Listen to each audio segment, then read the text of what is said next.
Students, in the previous video lecture, we have learnt about ratio of alpha, beta and gamma. Alpha is to beta is to gamma is 1 is to 2 is to 3.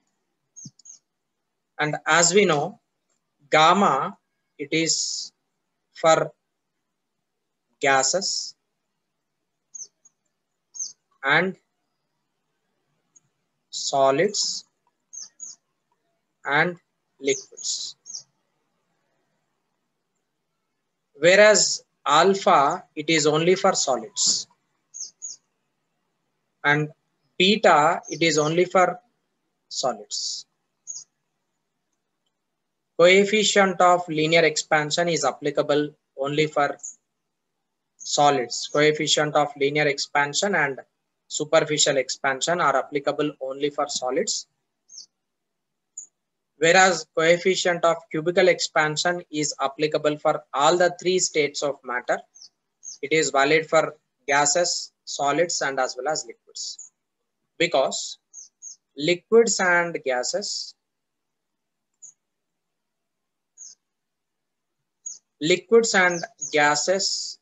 occupy volume,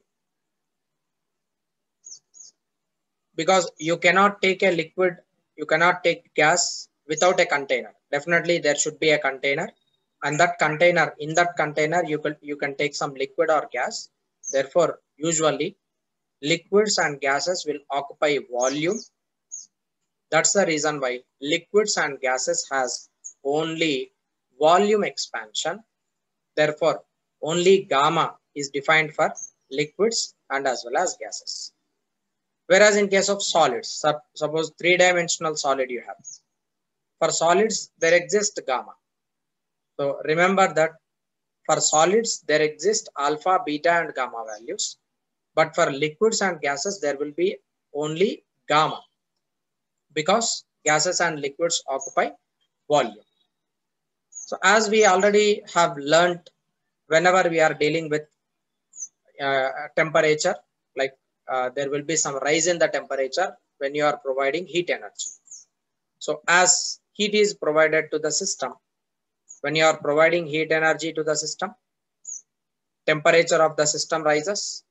As temperature of the system rises, there can be alpha or beta or gamma values which is been observed depending upon either length or area or volume. As temperature of the substance is increasing, usually the gamma, which is treated mostly for liquids and gases, of course solids also, mostly gamma is defined for liquids and gases because they do not have alpha and beta. So we will be talking about gamma mostly for liquids and gases. It does not mean that we does not have gamma for solids. Do solids exist? Solids do exist gamma value. So if you are raising the temperature, this gamma varies with temperature.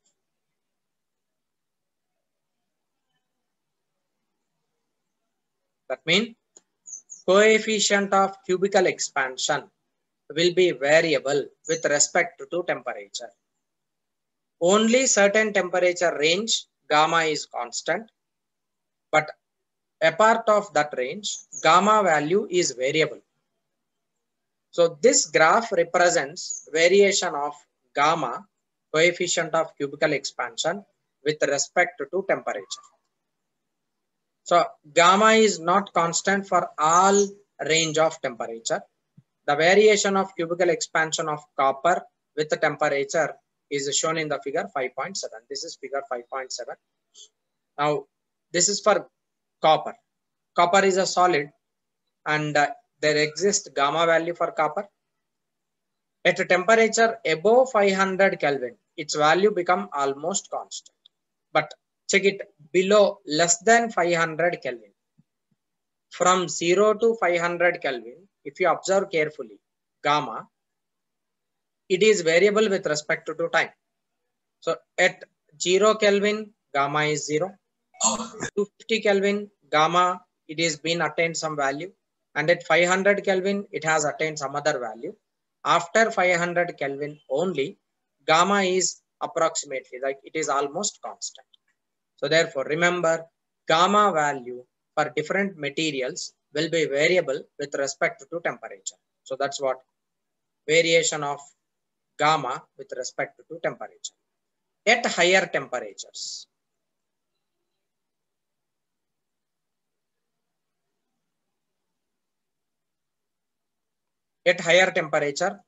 gamma is almost constant.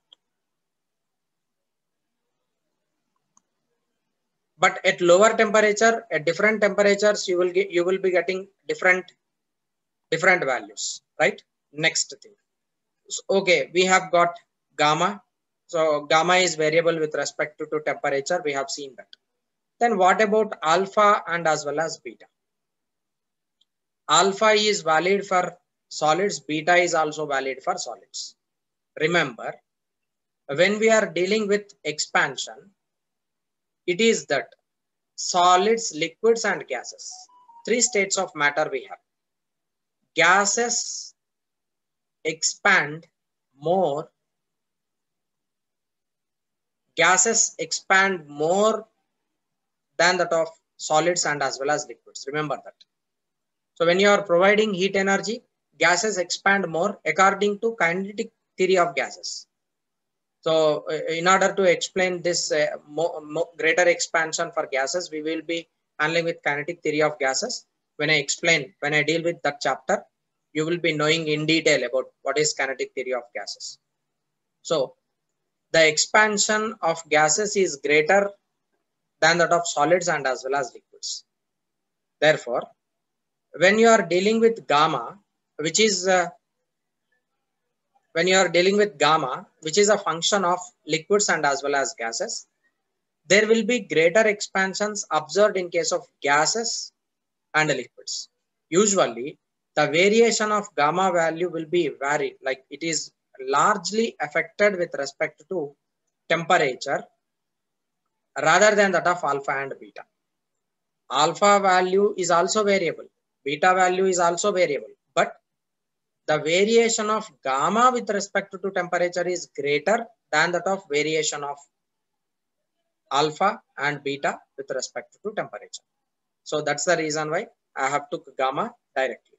So alpha value, like this alpha does not change hugely because you are taking a rod. This rod can be of 1 meter. When you are taking 1 meter rod, of course, this expansion will be like 0.001 meter. Very, very small expansion is observed. So alpha value will be very less. So alpha value does not change with respect to temperature hugely in case of solids. Similarly for beta also, you will be taking a plate or you will be taking a disc. They only have area. Areal expansion could not be that much greater. Therefore, comparison of alpha and beta with respect to gamma, alpha and beta values are lessly affected with respect to temperature, whereas gamma is greatly affected with temperature because solids, liquids and gases expansion takes place throughout the volume. Length increases, breadth increases and as well as height also increases. So that's how variation of gamma with respect to temperature states. Gamma. See, let us consider a sheet of length A and width B, and the area of the sheet is A. So we are considering a sheet. The sheet has length A and width B. And the total area of this sheet is treated to be as length into width. That is A into B gives you area. So when you are providing heat energy to this substance, obviously it undergo expansion. And that expansion is delta A. Usually delta A will be small change. We are considering like as it is only superficial expansion, there will not be greater expansion. So therefore delta A is very small change in the area of cross section. So as we have error approximation, A is a physical quantity which is depending upon small a and small b. Now going with error approximation, relative error in A is sum of relative error in small a and as well as small b. Therefore, relative error in A, that is delta A by A, is equal to small a is delta A by A and relative error in small b is delta B by B, which we have already discussed in errors concept. So delta A by A is equal to delta A by small a plus delta B by small b. Now, I'll just divide this both equations with delta t. I can write it as delta A divided by A into delta t. This is equal to delta A by small a into delta t plus delta B divided by small b into delta t, right? So what is delta A by A into delta t? Delta A by A into delta t is beta. This is equal to, what is delta A by A into delta theta? That is alpha, plus delta B by B into delta theta, that is also alpha. Therefore, simply you can write beta is equal to 2 times alpha. Likewise, in case of solids, if you are taking a cuboid, volume can be written as sum of, like volume is A, B and C. You are taking a cube. If you take a cube, it has length, breadth and as well as height. Therefore, volume can be written as A, B, C. Error in A, error in B, error in C contributes error in V. Therefore, very small change in the volume, that is delta V by V, can be written as delta A by A. So very small change in the volume, relative approximation or relative change in the volume is sum of relative change in length plus relative change in breadth plus relative change in height. Now just multiply this on both sides with delta t in denominator. This gives you delta V by V into delta T, where delta T is change in the temperature. Delta A by A into delta T plus delta B by B into delta T plus delta C by C into delta T. Now what is delta V by V into delta T? It is gamma, which is equal to, this is written as alpha plus it is written as alpha and this is also written as alpha. So gamma will be equal to 3 alpha. So like this, you can prove relations between alpha, beta and gamma. Variation of density with respect to temperature. It's very simple to understand. Like for example, you are taking a container and in this container there is some gas. Or you can take, instead of gas, you can take it as liquid. Let us take it as a liquid. You are taking a liquid in this container and initially its volume is V0. Now you are providing some heat energy to this. You are heating it. When you are heating it, obviously this liquid will expand. After expansion, so let us consider V0 is equal to initial volume. And V1 is equal to final volume at temperature theta 2 and initial volume at temperature theta 1. So we are representing temperature as theta 1 and theta 2. Initially, when you are measuring volume V0, that is measured at temperature theta 1. And now when you are increasing, like when you are providing heat energy, it rises its temperature. Now temperature has been increased to theta 2. Not only temperature, its volume also increased according to cubical expansion. So I can write delta V is equal to V1 minus V0. Delta theta is equal to theta 2 minus theta 1. This is increase in the volume. This is rise in the temperature. Clearly, in this, you have understood that when you are providing heat energy to the substance, definitely its volume increases. So when the volume is increasing, the final volume would be greater than that of the initial volume.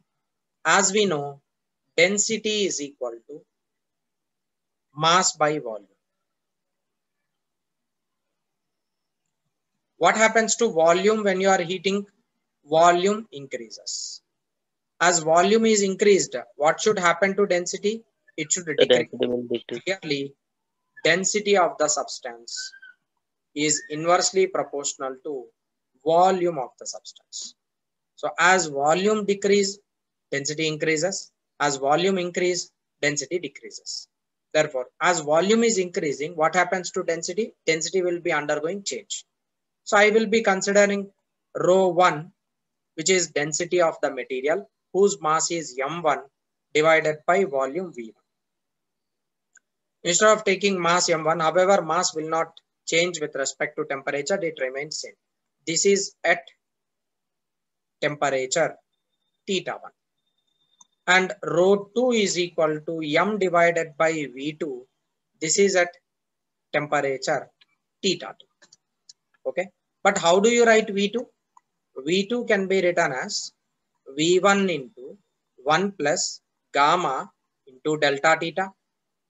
And this is written as m divided by v1 into 1 divided by 1 plus gamma into delta theta. But what is m by v1? M by v1 is equal to rho. Rho 2 is equal to rho 1 divided by 1 plus gamma into delta theta.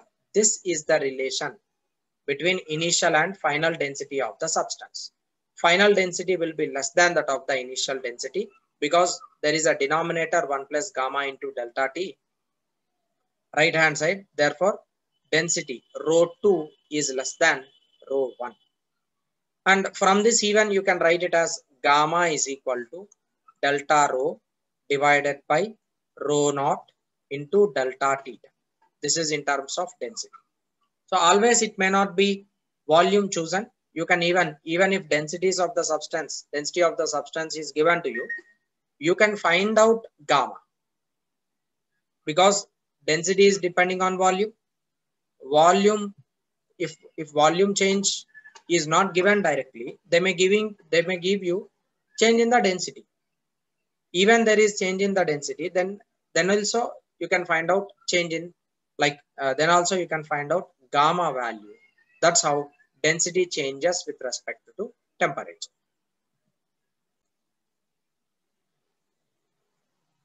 Now, in case of a solid, definitely when you provide heat energy to a solid, based on its dimension, either length can be increased, breadth can be increased, or volume can be increased. Depending upon that, we have defined 3 different types of expansions: linear, superficial, and cubical. But as I already mentioned, in liquids and gases, you cannot define length and area. Therefore, for liquids and as well as gases, you can define only cubical expansion. That's point number 1. Point number 2. When we are dealing with liquids and gases, they does not have proper shape. They do not have any shape. Liquids and gases take shape of the container. Therefore, when you are measuring a liquid, definitely it should be taken in a container. If you are measuring a gas, definitely it should be taken in a container. When you are providing heat energy to the liquid, it means that you are not directly providing heat energy to the liquid. Along with liquid, container also absorb heat energy because you cannot take liquid and gases directly. Definitely they should be taken in a container. Therefore, liquids and gases does not have their own definite shape. They always take shape of the container. Liquids take shape of container. Shape and size of containers. Therefore, you are taking a liquid now. This is a liquid and this liquid is taken in a container and it will have some volume. I am considering it as V0 and it is at temperature T1, theta 1. Now you are providing heat energy to this. When you are providing heat energy to the liquid, liquid undergo expansion, liquid expands, and also container expands. Liquid expands and also container expands.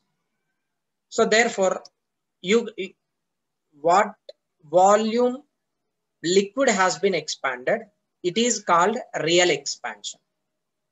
But directly you cannot measure that real expansion because liquids does not take their own shape. They always be taken in a container. If a container, when you are choosing a container, if it's more sensitive for heat energy, first container expands greatly. And after that, liquid expands. Therefore, the expansion of only liquid is treated to be as real expansion. And that real expansion is sum of apparent expansion of the liquid and expansion of the vessel. Apparent expansion of the liquid and expansion of the vessel. What is apparent expansion of the liquid? I'll explain. Expansion of the vessel in the sense, of course, container will be expanded. How much expansion that container is taking place, that's what expansion of vessel. A real expansion of the liquid is actual expansion, how much expansion the liquid has chosen, liquid has taken, that's real expansion of the liquid. So in order to make this relation clear, let me take a bowl. Let us take a container, and in this container there is some liquid.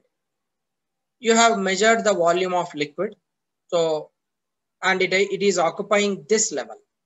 This is level of liquid at room temperature.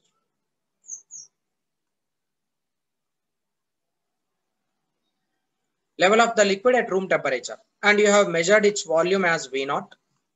V0 is volume of the liquid which is present in the container. It's not volume of the whole container. It is only the amount of volume which is taken in the container.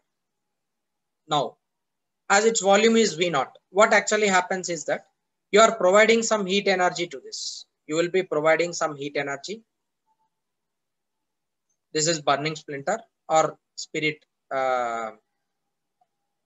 burner. Like, you are providing some heat energy. When you are providing heat energy, first container expands. Okay, so point number 1 to be noted is, when heat is provided, first container expand.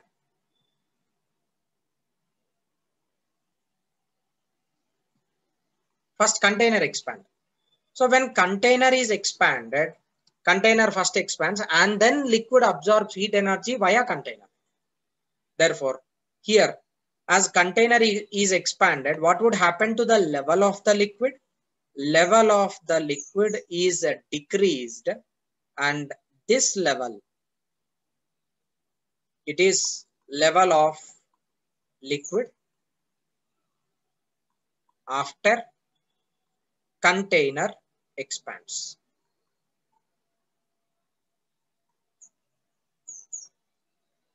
After container is expanded, this is the level, like there is some fall in the level of the liquid. Now after fallen of the level of the liquid, now liquid absorbs heat energy and liquid starts to expand. So slowly liquid starts to expand from here. Liquid will be expanded, liquid will be expanded, liquid will be expanded, and finally it takes some particular level. Let me choose, this is the final level, level of liquid at temperature theta 2. First is at a temperature theta 1. Next, after raising the temperature to theta 2, the liquid has been raised to the new level. Okay. Now I will mark these levels as A, B, and C. I have marked those levels. So clearly I am marking them. This is one level. It is level A. And this is level B. and this is level C. Okay. Actual expansion of the liquid is from A to C. B to A, it is because of the container expansion, because of container expanded, there is a fall in the level of the liquid. Okay, so therefore you can simply write from this figure, you can simply write AC is equal to AB plus BC. Okay, AC is equal to AB plus BC, right? Now what is AC? AC is the actual rise in the liquid. What is AB? AB is the rise in the liquid because of the container expansion. And what is BC?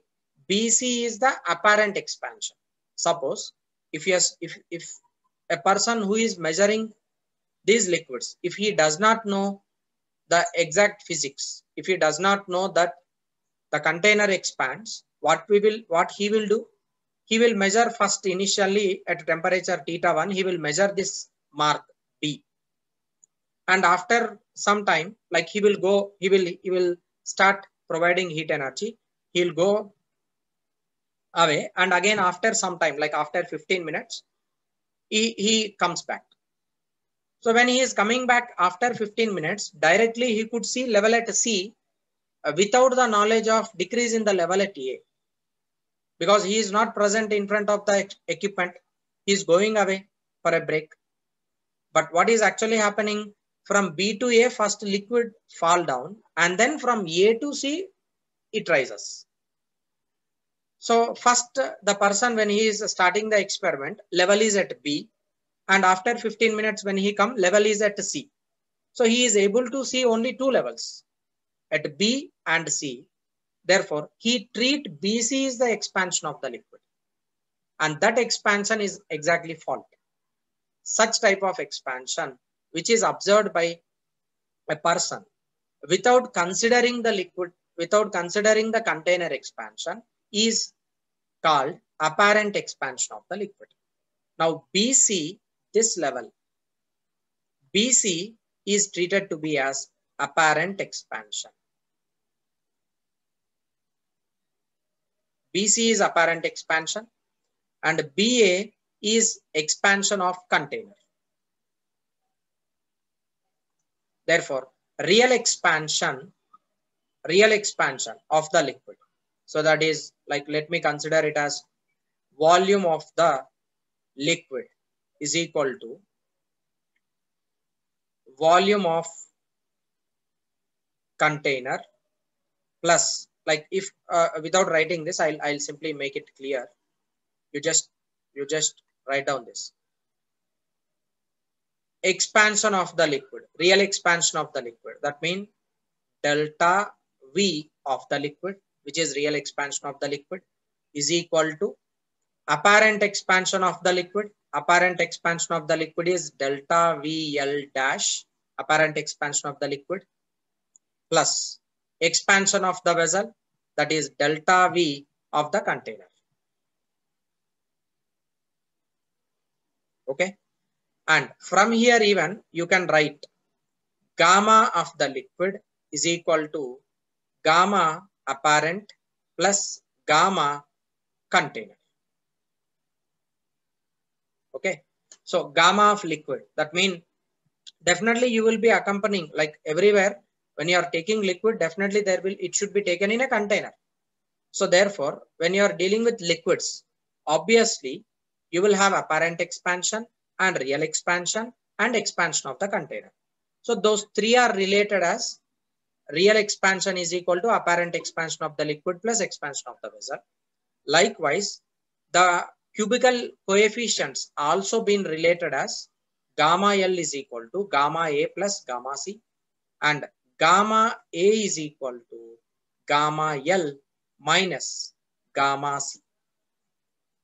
So apparent expansion is the difference of real expansion with the expansion of the container.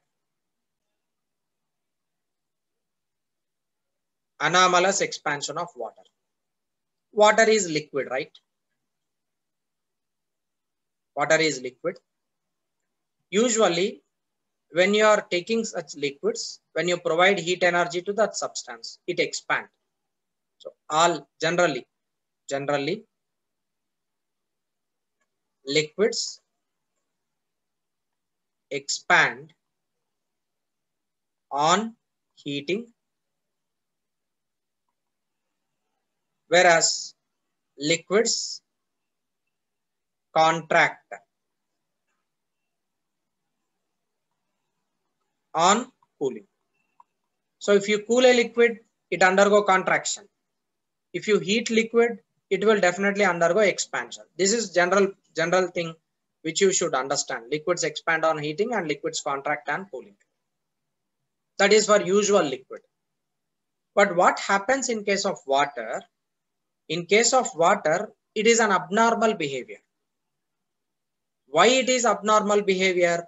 Let us see that. Why it is abnormal behavior, I'll tell you. Yeah. So I will explain abnormal behavior of water, why it is behaving differently. We can understand it by plotting a graph. Now let us consider water. You are taking some water in a container. You are taking some water in a container.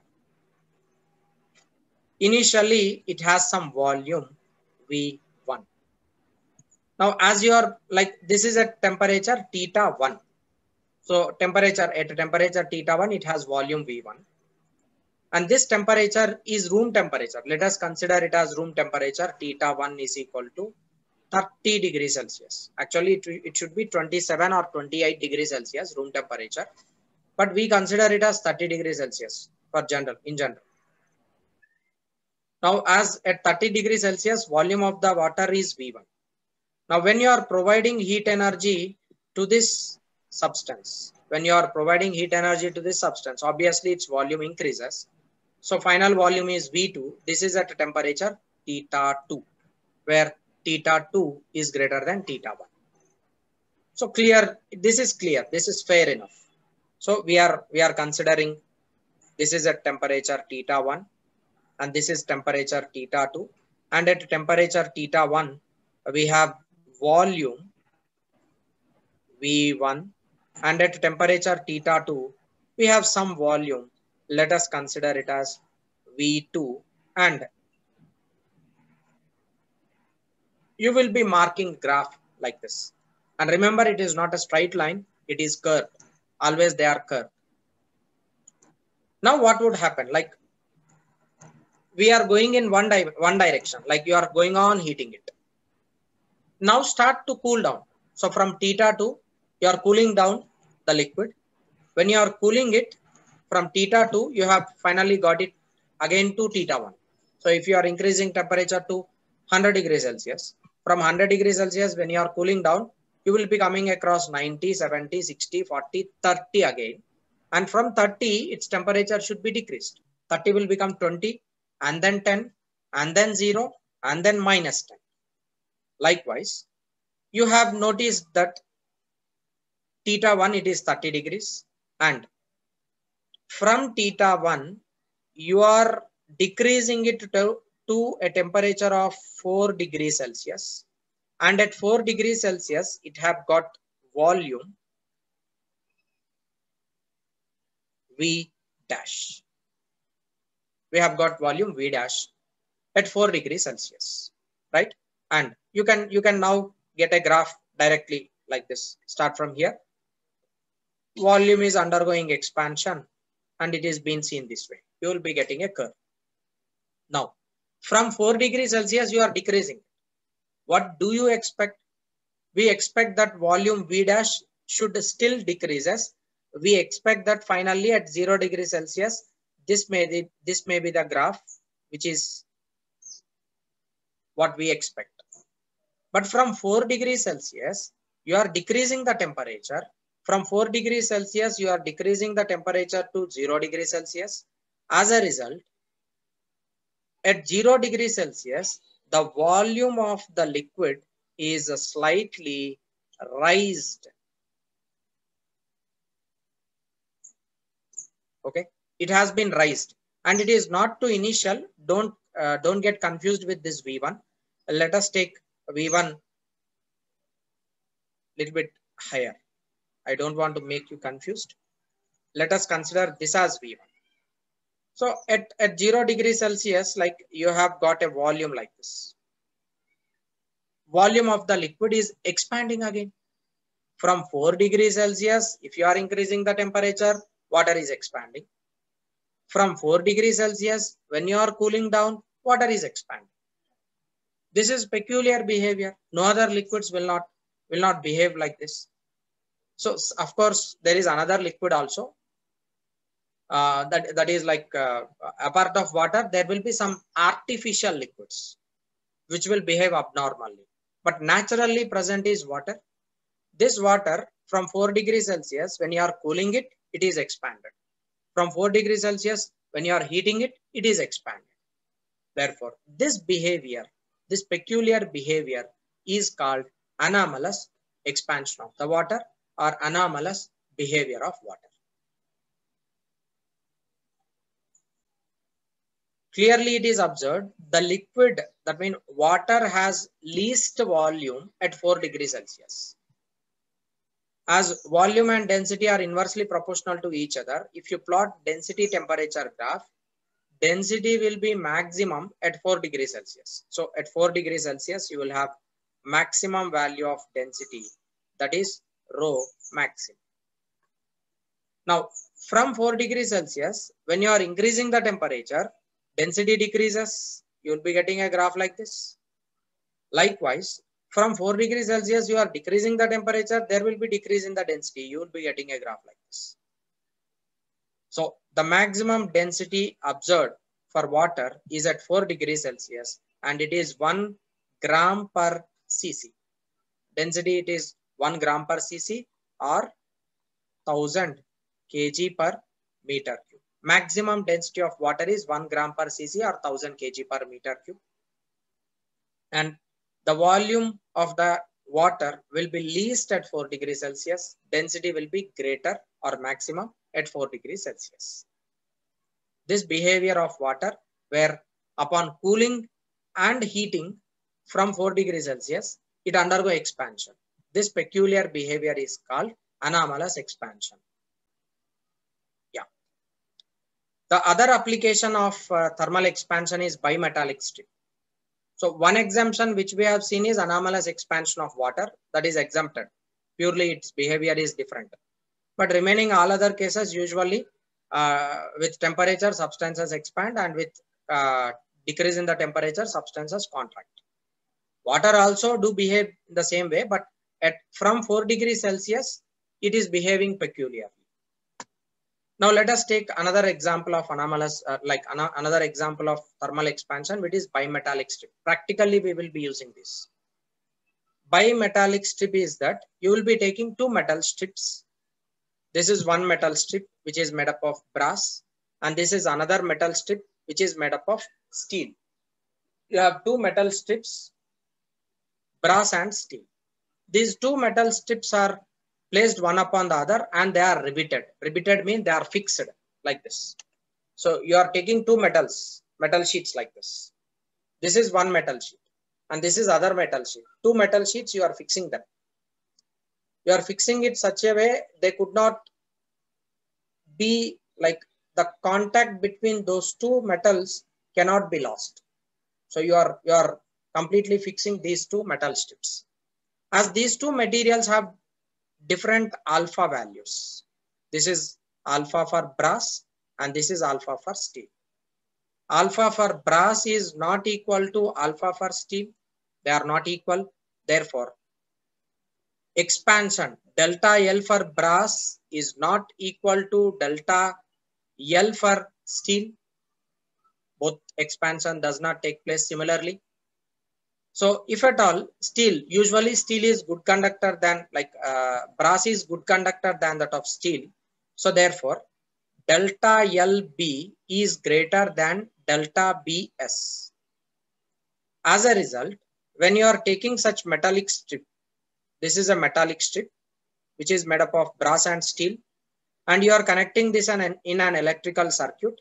One is connected, like This is positive terminal of the battery and this is negative terminal of the battery. You are taking one resistor R. Now, usually at room temperature,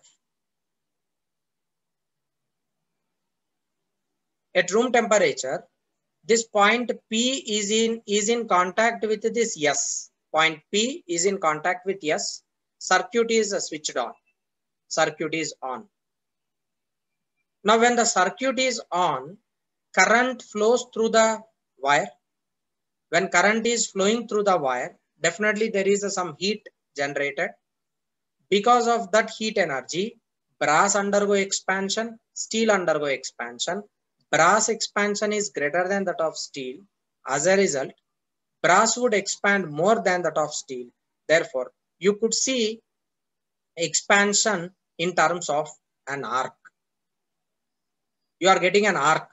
Previously, it is a line, but now you are getting an arc because expansion of brass is greater than that of steel, due to which it bend in downward direction. Suppose if you are taking brass up, this is brass and this is a steel, then the bending would be like this. Because brass is expanding more than that of steel, bending would be upward. But here in this case, as brass is expanding more, bending is in downward direction. There is loss of contact here. See, check it up. S and P, there is loss of contact. As there is loss of contact, current does not flow in the circuit. I will be equal to 0. If there is no current flowing in the circuit, the temperature again get decreased. As temperature decreases, again steel and brass comes to their original length. When they come back to original length, P is again in contact with S. When P comes in contact with S, again stage 1 is repeated. This is state 1. First state is repeated. After some time, again second state comes. And then it cools down, again state 1 repeats. This is the way automatic switch on and switch off of electrical circuits takes place using these kind of bimetallic strips. Practically, it can be used in electric press, iron press, heater. What we will say, we will iron our dress, iron press. So that in that instrument, we will be using this bimetallic strip, where automatic switch on and switch off can be done by these bimetallic strips. This is one of the application of thermal expansion.